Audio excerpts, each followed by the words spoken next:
जोहार में प्रगति अग्रवाल और स्वागत है आप मन के संजा के खबर में।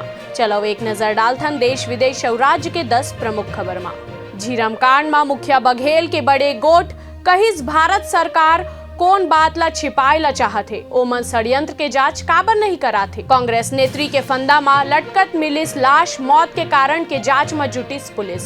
नंद कुमार पटेल के जन्मतिथि में भावुक होइस भूपेश बघेल, कहिस आज घलो कंधा में हाथ महसूस होते। यूपी के कैराना में पलायन कर लौटिस पीड़ित परिवार मन ले मिलिस सीएम योगी। अपन संगवारी के हत्या करे वाले सीआरपीएफ जवान हा साथी के हत्यार ले 4 जन ला मारिस गोली, दिमागी हालत रहीस खराब। 25 साल पुराना मामला में असम के पूर्व मुख्यमंत्री के बेटा गिरफ्तार। एनएमडीसी कर्मचारी मन के 14 घंटे बाद मिले शव। दंतेवाड़ा के इंद्रावती नदी में नहाए के दौरान डूबे रहीन दोनों परिवार के संग पिकनिक मनाए बर गे रहीस। पाकिस्तानी में जौन हिंदू मंदिर ला तोड़े गे रहीस ओमा धूमधाम ले मनाए जाही दिवाली। बिहार में जहरीली शराब ले 6 दिन में 40 के मौत। नीतीश कुमार हा 16 नवंबर को बुलाईस बैठक। हरियाणा में स्वतंत्रता सेनानी के आश्रित मन ला नौकरी में 1 गांव मिली आरक्षण, सरकार हा साफ करीस नियम।